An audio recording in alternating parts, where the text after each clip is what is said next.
Replays, replays, replays, replays, replays, replays, replays. Welcome back to the channel, lads and ladies. Welcome back to AmFam's very own Mr. Gray in the tube. One of the most tubular and radical designs available to the Swedish, who consistently have benefited the game of War Thunder with their radical designs. If you're looking something that's a little bit different, look somewhere else, because these Swedish vehicles are a lot different. 150, what is it, 150, 155, something like that, millimeters, less recoil cannon. It's called a recoilless gun, but it does have a certain amount of recoil. That backblast doesn't make up for everything, and blasted in the back, Mr. Gray taking his second shot of the match for some serious damage that is nonetheless non-critical. One of the interesting factors of this Swedish hell cannon is that with 50 millimeters of frontal armor, not counting the hole cut out for the gunner to poke his sweetie boy head through, 50 millimeters is a pretty good amount of armor for this tier, as we see. And the comment that Gray left with this replay when he dropped it for me is, "I can't believe I survived." So there's a little bit of a spoiler for you to get you warmed up for what is to come. I wouldn't say that this vehicle is overpowered. Its side armor is definitely vulnerable, not to mention the open top design that opens you up to any revenge kill that a competent enemy aircraft feels like participating in, although at this tier that's a little less common. This time firing below the enemy tank and just missing that beautiful kill shot by being a little bit higher than lower, or lower than higher than he needed to be to get a good hit on that enemy. It takes some time to learn how to shoot this gun. It's a very low muzzle velocity, as you often get with recoilless guns, and it's even lower considering the size of a high explosive round, which is your only available round, unfortunately, that you lob at the enemy. Nonetheless, again, that mostly 50 millimeters of armor, I think a much less well protected area around the cannon breech. You can see that craft day version of a mantlet inside the gun shield that presumably protects the crew from a certain amount of spalling and appalling damage as the potato truck decides not to GTFO the area the way he should have, or to try and flank this sweetie boy, but instead offers up his body for science. A physics experiment gone explosive. Chemistry and physics combine. High explosive rounds. In any event, it's nice to be back doing replays. It's nice to get a quiet moment today. My house has been pretty stressful. But that was the match for Mr. Gray.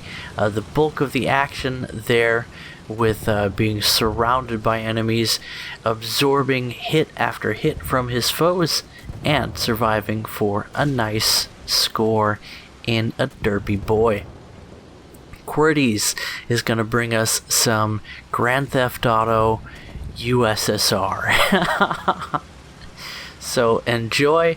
This is the, what's it called, the BA something or other. I'm sorry, my vehicle designations have gotten a little sloppy lately, but this clown car of a Soviet armored car actually has probably less mobility than the BT series of tanks, and the same cannon, in fact, the same turret as you'd see on the, what are they, T-26, something like that, light tank that you start the USSR tree with. But the mobility of wheeled vehicles shines in urban environments where you get a lot of hard ground, and look at how poorly it performs on that brief patch of grass. Definitely a big difference. But I was talking about my day. Let's get back to talking about me. So I'm trying, as always, to teach my daughters to treat each other well and to get along. And they both value the single tablet as the most treasured object in the house. They love to relax in the morning with some Ryan's Toys on YouTube Kids, and I like Ryan, he's a good kid. But they get very selfish about it. And Brooklyn's concept of sharing is, I take what you have, and that's called sharing. It seems an appropriate topic for a USSR video now, doesn't it? And I'm trying to teach her that sharing actually means to let somebody else use that thing as well. Even better if you can both watch the tablet at the same time. But it's harder to communicate with the little chonker who is... How old is she? She's less than 2 years old. She's a little girl. And Brooklyn, being only 3 herself, is... she's very intelligent. She's very driven. But she's also very self-motivated. So she doesn't need anyone telling her what to do or how to live. Thank you very much. And it's very upsetting to her when I try and steer her course. And yet, I still do. So basically, Brooklyn got sent to her room and she was totally miserable. And then she came out and I did a little bit more of teaching her and explaining things to her. And she completely didn't get it. But sometimes just having consequences is one of the most important parts of the learning process, as these enemy players are no doubt learning. QWERTYs. Did I say Visky? I said Visky, didn't I?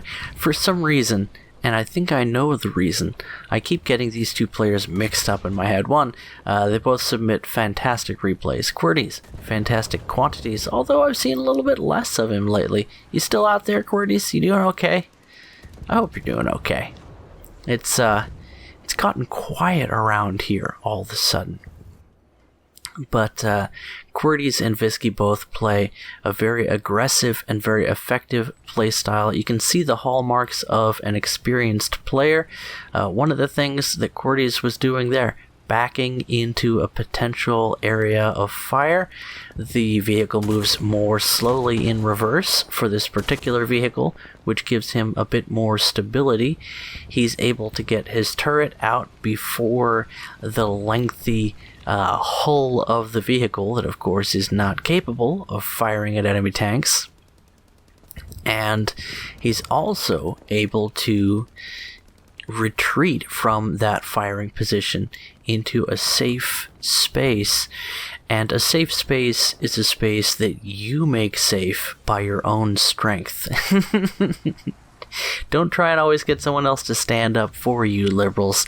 Anyway, you just end up being a victim that way. You gotta learn to fight. And QWERTY's fighting it out here in the city quite effectively, picking his battles, choosing his path through the melee, listening for enemy vehicles, and setting himself up in surprising positions using the mobility and fire rate of his vehicle to his advantage. Using these kinds of tactics, if you have a certain level of mobility, you can do well with just about anything. but even better for a vehicle like this odd boy who's already racked up 5 kills, when you can get some nice dankin' flankin' on the enemy, and the Simpsons now crewing his vehicle as a bomb blows up, probably close enough to kill him before a couple of nerfs, but bombs have been adjusted down quite a number of times in the game of War Thunder. They're so easy to deliver and so difficult to avoid, and thus the nerfs keep flowing. But every time I mention bomb nerfs in War Thunder, it's also good to mention that you can still get kills with just about anything. You just have to up your game as a dive bomber, or whatever form of bombing works best for you. But personally, I've found sort of swooping down onto my target to be the most effective way of delivering accurate ordnance on demand. And unfortunately for that little Italian pizza box for 2, its armor is practically non-existent, the concrete wall not offering a significant amount of additional protection. This isn't Heat FS after all. But QWERTY's easily picking up his 6th kill against an enemy that could have detected him, could have questioned why a bush monster is driving down the promenade, but no less, QWERTY's carries on, definitely preying upon lower tier opponents, but it should be fairly well known at this point in War Thunder's life cycle that there are more experienced players out there than just QWERTYs that like to take a vacation into low tier every now and then for fun, giggles, and memes. And this odd clown car, it sort of reminds me of the Jim Carrey movie The Mask. But this strange, stretched out armored car is definitely one of your options for having stupid fun in the game of War Thunder. Just screwing around in a vehicle that's just close enough to being meta to be rewarding to play, and more often than not is just an excuse to screw around and kind of be a dope for a while. And drifting around corners in this top-heavy, back-thick armored car is definitely all part of the fun. I'm not sure if he has turn signals, but you can see those little teeny tiny rear view mirrors on the side of the vehicle. I'm not quite sure how effective they would be on the freeway, but I also suspect people would be ill-advised to stay in your way. The general rule of thumb, if it has bigger lug nuts than yours, you leave it alone, you stay out of its way. And if it happens to have a Soviet 45mm cannon and a Sukhoi attitude, then it's probably best you stay away from the B point, if you know what I'm saying. Speaking of which, QWERTY's team is maintaining control of all 3 capture zones, as QWERTY has racked up a nice 7 kills in this flanking maneuver. Again and again, you can find the sides of enemy vehicles on this Swedish city map, one of the largest and most diverse urban maps in the game, and one that more and more I find to be delightful. It's sort of unfortunate that there aren't more maps in the game like this, but to wit, it would be nice to see more of these come to the game. And kudos to Gaijin. I really personally think this is a fantastic map. There are probably some small problems with it, but overall, I'd say it fits into War Thunder quite nicely, in my own humble opinion. Your mileage may vary, and unfortunately for that, that wasn't a Squeezy Boy, no, that was the Swedish 20mm so-called anti-air vehicle, and I could have sworn he was shooting the same place twice there, but no, it's a Swede 38 getting taken down. The old Panzer 38, or whatever you call it, a staple of the game before Sweden, and the bulk of Sweden's low-tier designs, as we saw with the Tube. Anybody else get sort of a toilet paper vibe from that vehicle, by the way? This is a short, wide tube anyway, we still have enough toilet paper here at the Toshio Thunder House, but if we run out, we still have the wand on the toilet that's used for, like, spraying the poop out of cloth diapers. And let me tell you something, as someone who suffers from perennial hemorrhoids, you're welcome. It's definitely proven effective on sensitive bums of all kinds, in terms of both washing and not being too uncomfortable. It's a little bit weird to stand up and have, like, water droplets coming off your buttocks, but anyway, can we get back to Killer Tanks? A nice double ace for QWERTYs. And our last replay of the day, Tiny German.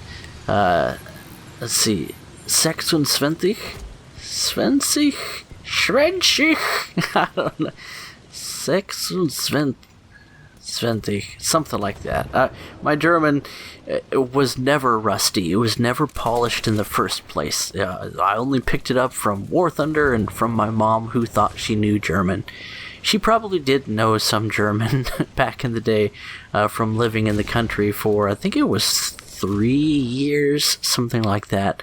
But her language skills are not excellent. And I mean just that.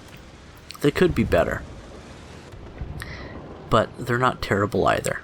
Anyway, Panzer IV, and he does manage to get the gunner and the engine.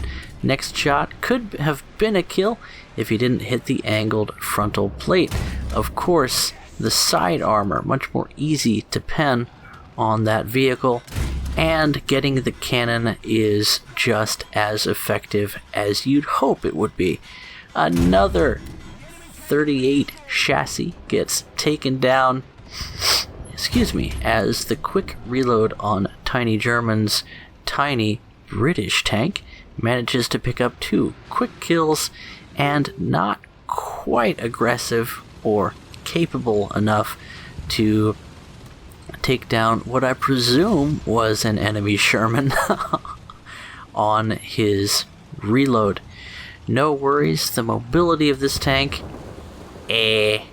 Cromwell? I'm sorry.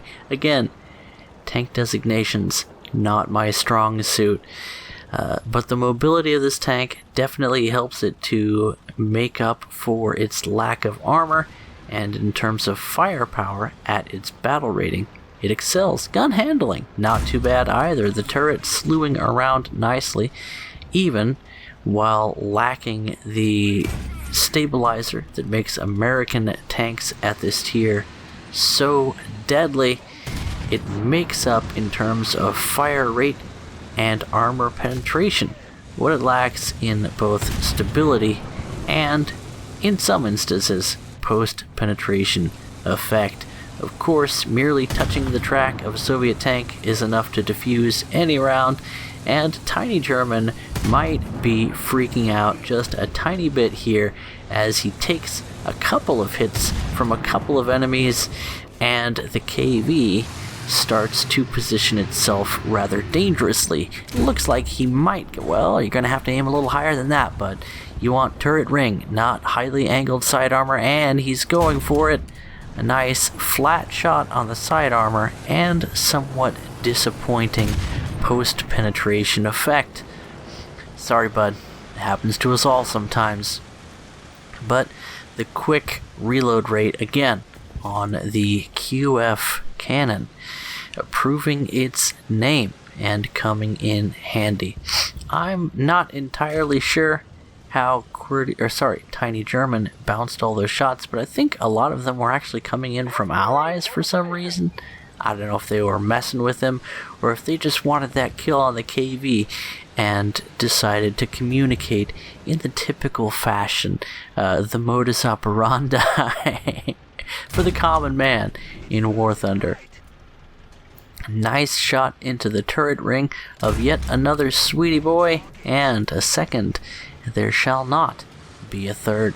The crew taken down for, I gotta say it right, Tiny German's 6th kill. Not bad.